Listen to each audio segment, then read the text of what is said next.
लोग पढ़ रहे थे प्रोडक्ट ऑफ इलेक्ट्रोलिसिस, है ना। इलेक्ट्रोलिसिस का क्या क्या प्रोडक्ट है। तो प्रोडक्ट ऑफ इलेक्ट्रोलिसिस में कोई कानून जो है बना नहीं सकता, समस्या है ये। बहुत सारा फैक्टर है उसमें। अगर बोलेंगे कि भाई ये कानून है इसके हिसाब से बनेगा, ऐसा कोई कानून संभव नहीं है बनाना, समझिए। और अभी तक जो प्रोडक्ट ऑफ इलेक्ट्रोलिसिस जो हम लोग लास्ट डे डिस्कस किए थे, तो उसमें जो इलेक्ट्रोड था या तो प्लेटिनम का या ग्रेफाइट का। अगर हम इलेक्ट्रोड बदल देते हैं तो प्रोडक्ट भी बदल जाता है। जैसे प्रोडक्ट ऑफ इलेक्ट्रोलिसिस में हमने क्या देखे थे, इलेक्ट्रोलिसिस ऑफ कॉपर सल्फेट, है ना। इलेक्ट्रोलिसिस ऑफ कॉपर सल्फेट, और उसमें इलेक्ट्रोड क्या यूज़ किया गया था, प्लेटिनम या, ठीक है। अभी जो है इलेक्ट्रोलिसिस कराएंगे, electrolysis of copper sulphate using copper electrode, ठीक है। जब कॉपर सल्फेट का हम लोग इलेक्ट्रोलिसिस करवाए थे, क्या क्या प्रोडक्ट बना,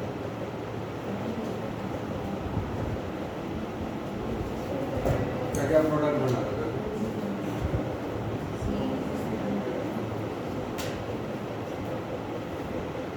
ये जब आयनाइज करेगा तो Cu2 प्लस और SO4 माइनस बनेगा, फिर वाटर रहेगा, ठीक है।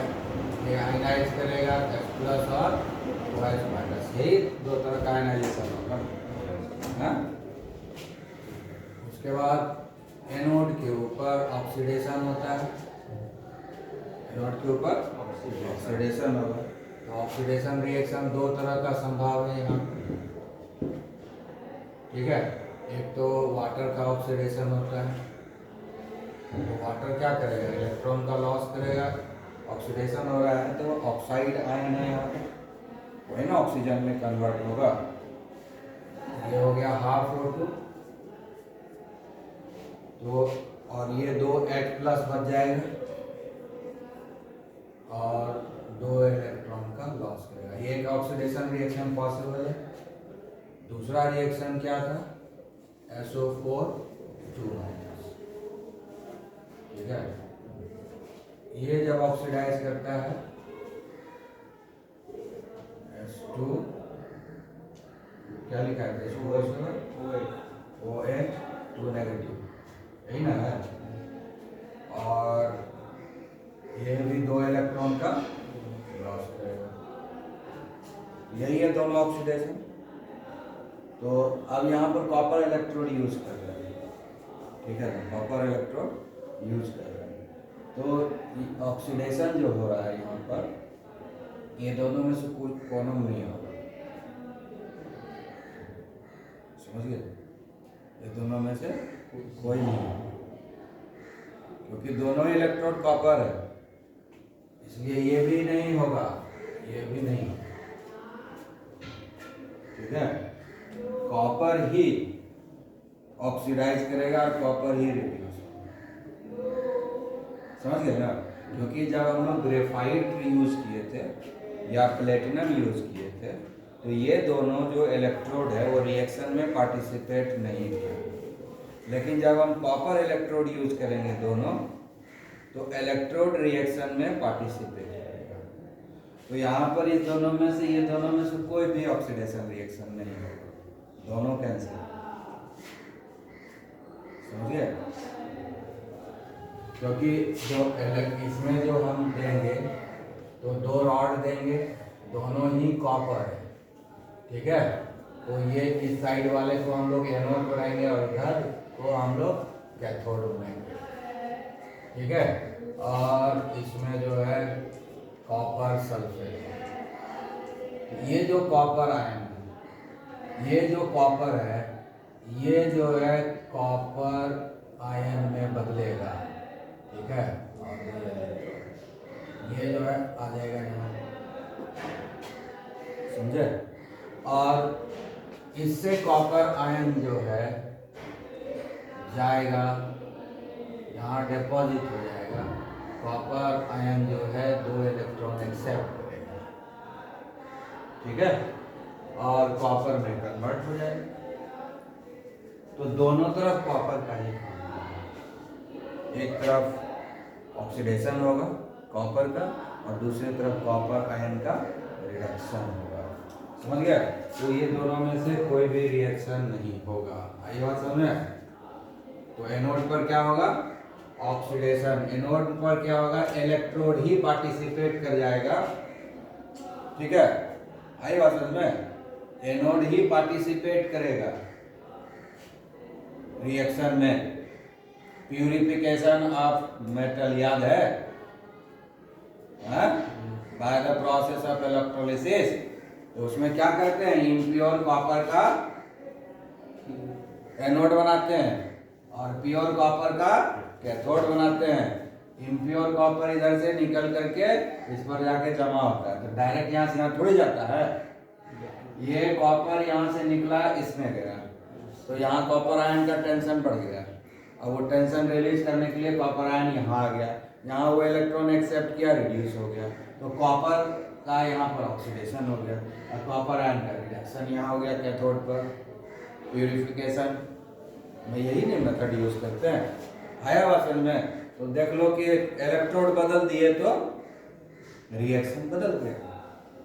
जब हम ग्रेफाइट यूज करते हैं या प्लेटिनम का रॉड यूज करते हैं तो वहाँ पर जो इलेक्ट्रोलाइट है वही सिर्फ रिएक्शन में पार्टिसिपेट कर रहा है, ठीक है ना?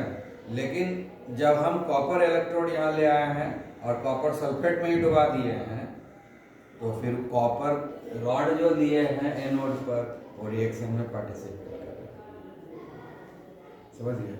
ये कैथोड वाला कॉपर पार्टिसिपेट नहीं कर रहा है, एनोड वाला कॉपर पार्टिसिपेट कर रहा है। वो अपना कॉपर को रिलीज कर देता है कॉपर आयन के रूप में और धीरे धीरे ये एनोड जो है वेनिश हो जाता है। आई बात समझ में? हाँ, क्लियर? तो इसलिए क्या हो गया कि ऑक्सीडेशन किसका होगा?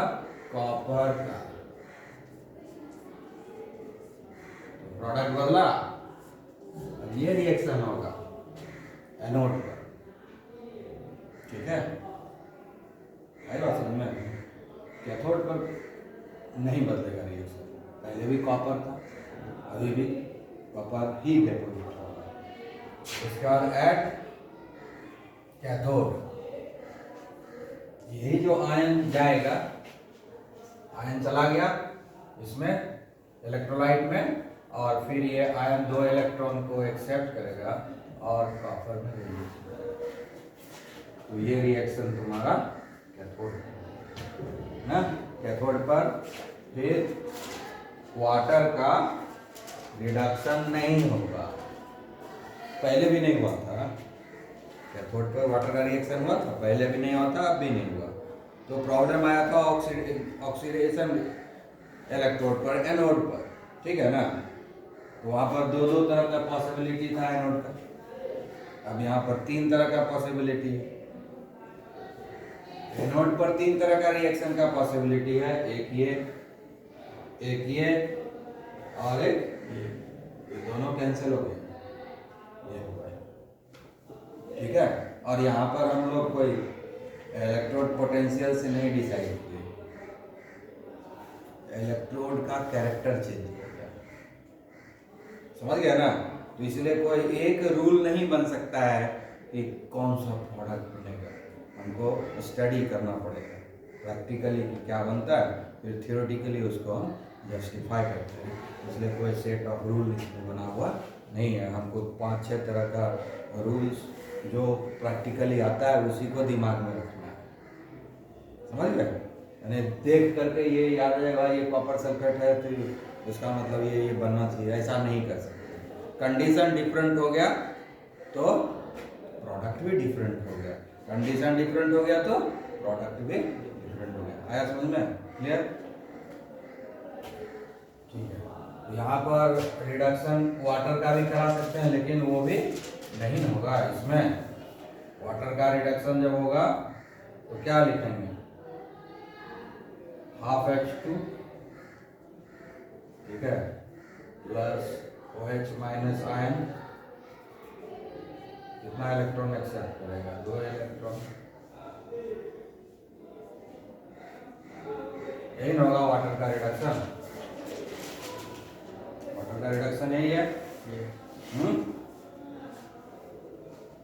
तो अब ये भी नहीं हुआ, वहां भी नहीं हुआ था, यहाँ भी नहीं हुआ। ठीक है, समझ गया ना? क्लियर? और जो है और भी केसेस देख सकते हैं। अब जैसे कि ये और एक चीज होता है, इलेक्ट्रोलिसिस ऑफ सोडियम क्लोराइड बताए थे। इलेक्ट्रोलिसिस ऑफ सोडियम क्लोराइड है ना, ये जो हम बताए थे वो कॉन्सेंट्रेटेड था। इलेक्ट्रोलिसिस ऑफ कॉन्सेंट्रेटेड और सैचुरेटेड, या हल्का फुल्का डाइल्यूट रहेगा, इसका हम बताया था। ठीक है, इसमें क्या क्या बना था देख लो, क्या क्या बना, ये हम बता दिए हैं लास्ट डे जो सोडियम क्लोराइड का बताया है। लास्ट डे होता है ना सोडियम क्लोराइड का इलेक्ट्रोलिसिस, वो इसी का होता है, इलेक्ट्रोलिसिस ऑफ कॉन्सेंट्रेटेड और सैचुरेटेड सोडियम क्लोराइड। ठीक है, आई बात समझ में? हाँ, आज भी जो है डाइल्यूट कर देते हैं तो प्रोडक्ट डिफरेंट हो जाएगा। ठीक है, तो अब हम लोग पढ़ेंगे electrolysis of dilute sodium chloride.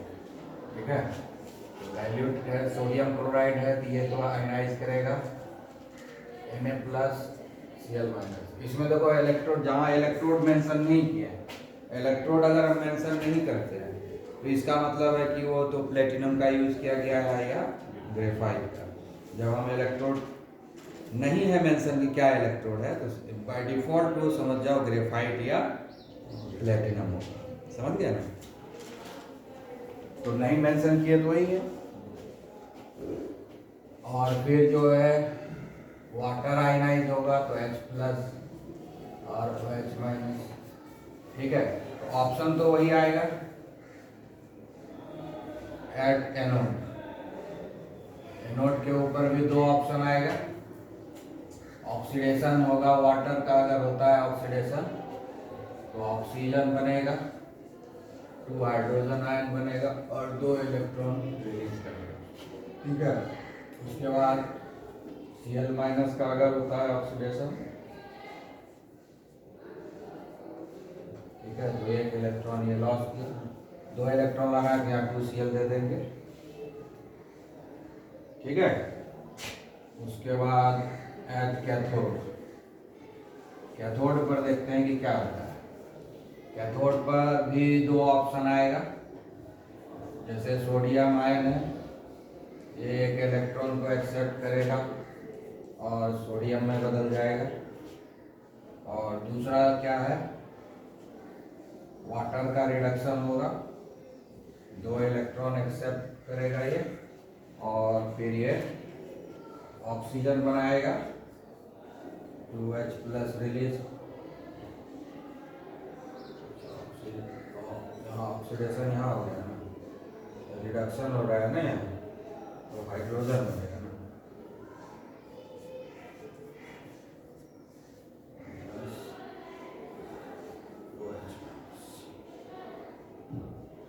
ठीक है,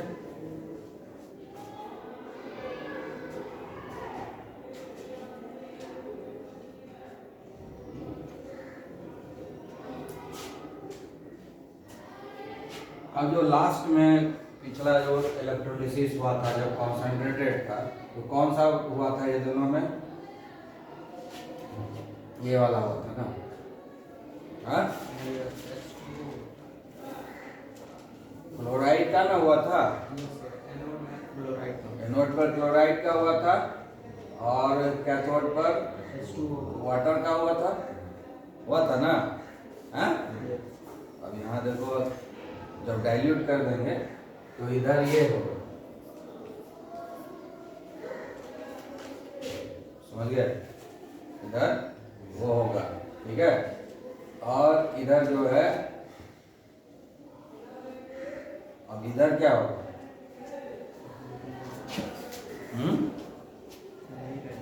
इधर क्या मिल गया, ऑक्सीजन, है ना। तो इधर जो है कॉन्सेंट्रेटेड जैसे है ये, तो इधर जो है, इधर सोडियम नहीं मिला था हमको, नहीं मिला था ना। अब यहाँ पर हमको सोडियम मिल जाएगा, आई बात समझ में।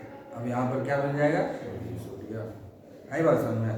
तो अगर हमको सोडियम निकालना है तो डाइल्यूट रखेंगे, सोडियम रखना है तो क्या रखेंगे, डाइल्यूट रखेंगे, ठीक है ना, आया बात समझ में। और हमको सोडियम हाइड्रोक्साइड चाहिए तो कॉन्सेंट्रेटेड रखेंगे, क्योंकि जब इधर से Na+ बच जाएगा, इधर से OH- दोनों मिलके NaOH बना देगा इलेक्ट्रोलाइट में। कब, जब हम कॉन्सेंट्रेटेड रखेंगे, सैचुरेटेड रखेंगे उस समय। यह क्या है, डाइल्यूटेड है, ठीक है ना। डाइल्यूटेड में क्या होता है, इधर ऑक्सीजन मिलेगा तो इधर जो है सोडियम मिलेगा, ये दोनों सक्सेस। अब यहाँ पर ऑक्सीडेशन पोटेंशियल, रिडक्शन पोटेंशियल पर तो डिसाइड नहीं किए, क्या चीज पे डिसाइड किए, कॉन्सेंट्रेशन ऑफ द सॉल्यूशन, है ना, सॉल्यूशन का नेचर क्या है। तो फैक्टर बदलता है, प्रोडक्ट भी बदल जाता है, आई बात समझ में। अब यहाँ पर जो है वो एक्स्ट्रा ओवर वोल्टेज वो भी नहीं आया, समझ गया ना। तो जो प्रैक्टिकली होता है हमको थियोरेटिकली जस्टिफाई करना होगा, ठीक है, क्लियर।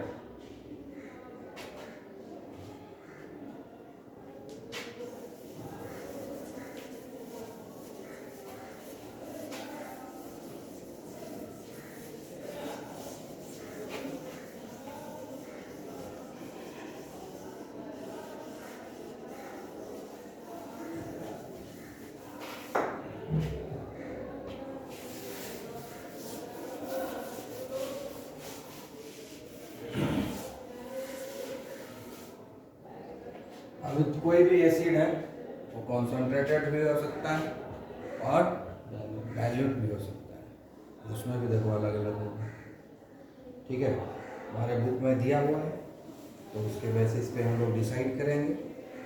अब पहले हम लोग लेते हैं कॉन्सेंट्रेटेड H2SO, ठीक है ना, कॉन्सेंट्रेटेड H2SO, ठीक है। तो कॉन्सेंट्रेटेड H2SO4 जो टूटेगा तो ये क्या करेगा, H+ एंड SO4 2- ये ब्रेक होगा, ठीक है। और वाटर का भी ब्रेक करके लिख देते हैं, लेकिन हालांकि इसको तो यूज करते नहीं हैं, तो वाटर को ही डायरेक्ट लिखवा देते हैं, ठीक है ना। अब देखो एट एनोड, ठीक है, एनोड के ऊपर अब देखो H+ तो दोनों तरफ है, तो उसका कोई दिक्कत ही नहीं है, रिडक्शन उसका होगा, रिडक्शन में कोई प्रॉब्लम ही नहीं आएगा, इधर भी H+, इधर भी H+, रिडक्शन में कोई प्रॉब्लम नहीं आएगा, दोनों ही H+ ही रिलीज कर रहा है, तो सब तो हाइड्रोजन आया नहीं है, तो सब दोनों का रिडक्शन हो जाएगा, तो उधर तो कोई दिखते नहीं है, हाइड्रोजन गैस ही बनेगा कैथोड पर, एनोड पर आ गया प्रॉब्लम। तो एनोड पर कौन कौन सा होता है, एनोड पर ऑक्सीडेशन होगा, ये ½ O2 बनेगा, 2H+ और 2 इलेक्ट्रॉन को रिलीज करेगा, ठीक है। दूसरा क्या होगा, दूसरा संभावना ये है H2O8 2-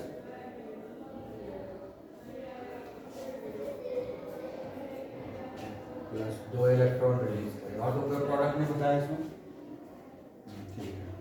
अब ये दोनों और कैथोड पर, कैथोड पर तो रिडक्शन ही होगा, तो उधर डायरेक्ट हम लिख देते हैं H+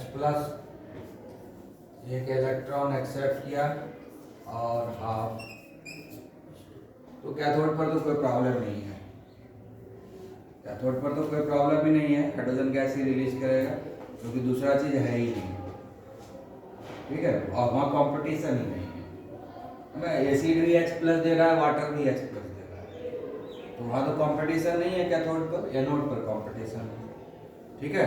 तो अब डाइल्यूट रहने पर क्या होता है,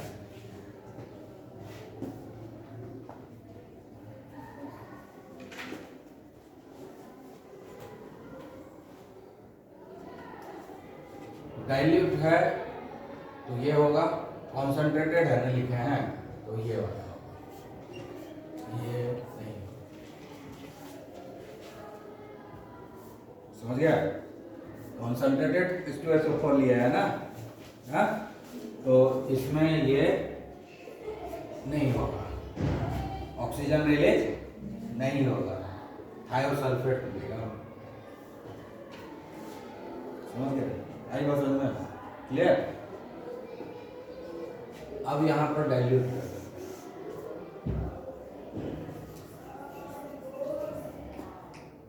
डाइल्यूट H2SO4, अब यही सब संभावना, इधर तो कोई प्रॉब्लम नहीं है, इधर समस्या है, अगली बार ये नहीं, अगली बार जो है ये जो है ऑक्सीजन रिलीज होगा, थायोसल्फेट नहीं होगा, नेगेटिव, सिर्फ कॉन्सेंट्रेशन चेंज होने से प्रोडक्ट चेंज होगा, इसलिए कोई पर्टिकुलर रूल बनाना संभव है इसके लिए नहीं संभव है, कई तरह का फैक्टर को कंसीडर करना पड़ेगा, इंडिविजुअल रिएक्शन को कंसीडर करना पड़ेगा, तो ये चीज़ क्या होगा, बाय प्रैक्टिस ही सबको दिमाग में आएगा कि हाँ इसके करने से ये होता है, इसके करने से ये होता है, एक कोई सेट ऑफ रूल नहीं बना पाते हैं प्रोडक्ट ऑफ इलेक्ट्रोलिसिस में, क्योंकि बहुत सारा फैक्टर है और हर फैक्टर के चेंज होने से जो है अलग अलग प्रोडक्ट आ रहा है, ठीक है, समझ में आ गया ये, हाँ। तो इसी तरह से किसी भी एसिड को कॉन्सेंट्रेट करोगे और डाइल्यूट करोगे तो प्रोडक्ट बनेगा, HCl का भी कर सकते हो, HNO3 का भी कर सकते हो, समझ गए।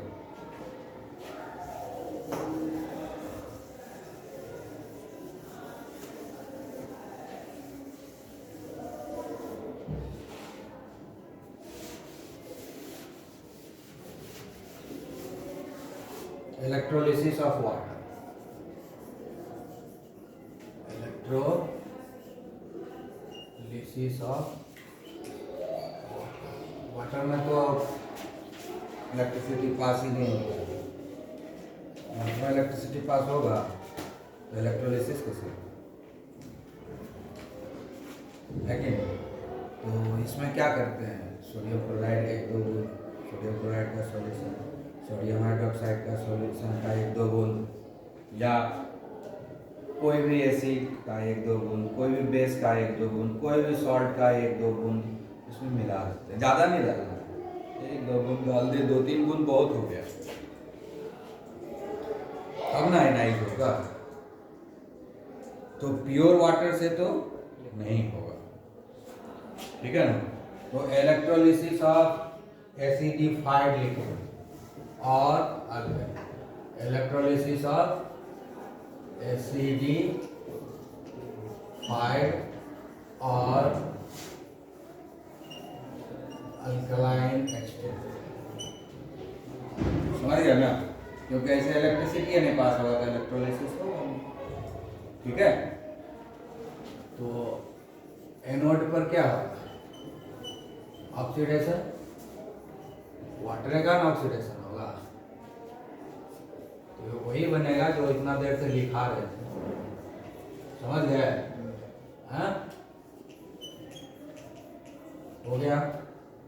यहाँ तो कोई कंपटीशन नहीं है ना, क्योंकि जो हम डाले हैं उसमें एसिड का या अल्कलाइन का कुछ भी वो कुछ नहीं होगा, वो सिर्फ इसको आयनाइज करेगा, रिएक्शन में पार्टिसिपेट नहीं करेगा, क्योंकि इसमें बेस है या एसिड है लेकिन वो रिएक्शन में पार्टिसिपेट नहीं करेगा क्योंकि वो बहुत ही कम क्वांटिटी में है, उसका कोई कंट्रीब्यूशन नहीं होगा आयनिक रिएक्शन में। ठीक है?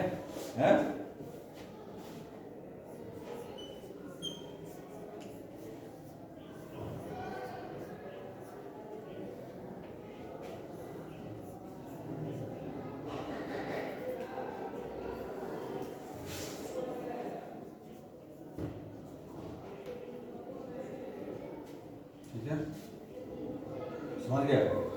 और सब बताए नहीं है कि जो ओवरऑल रिएक्शन निकालना है तो जो एनोड क्लोराइड कैथोड क्लोराइड दोनों को जोड़ देना है। ठीक है, वो फाइनल रिएक्शन हो जाएगा। आई बात समझ में? तो समझ में आया प्रोडक्ट ऑफ इलेक्ट्रोलिसिस? तो बहुत सारा फैक्टर है, इलेक्ट्रोड बदलने से भी जो है प्रोडक्ट चेंज हो जाता है, कॉन्सेंट्रेशन चेंज करने से भी प्रोडक्ट चेंज हो जाता है। ठीक है, आए बात समझ में? क्योंकि कोई इलेक्ट्रोड रिएक्शन में पार्टिसिपेट करता है और कोई इलेक्ट्रोड रिएक्शन में पार्टिसिपेट नहीं करता है। तो अगर इनर्ट इलेक्ट्रोड है तो प्रोडक्ट डिफरेंट होगा, रिएक्टिव इलेक्ट्रोड है तो प्रोडक्ट डिफरेंट होगा, कॉन्सेंट्रेशन डिफरेंट रहता है तो वहाँ भी प्रोडक्ट डिफरेंट आ रहा है। ठीक है, और जब ये सब फैक्टर काम नहीं करता है तो नॉर्मली हम लोग देखते हैं जिसका ऑक्सीडेशन पोटेंशियल ज़्यादा है वो ऑक्सीडाइज करेगा, जिसका रिडक्शन पोटेंशियल ज़्यादा है वो रिड्यूस करेगा, या दोनों तरफ रिडक्शन पोटेंशियल यूज कर सकते हैं। जिसका रिडक्शन पोटेंशियल कम है ऑक्सीडाइज करेगा, जिसका रिडक्शन पोटेंशियल कम है वो ऑक्सीडाइज करेगा, जिसका रिडक्शन पोटेंशियल ज़्यादा है वो रिड्यूस करेगा। तो ये सारा फैक्टर हम लोग देखते हैं। तो डिपेंड करता है इंडिविजुअल केमिकल रिएक्शन पर, कोई नॉर्मल रूल इसमें हम नहीं बना सकते हैं।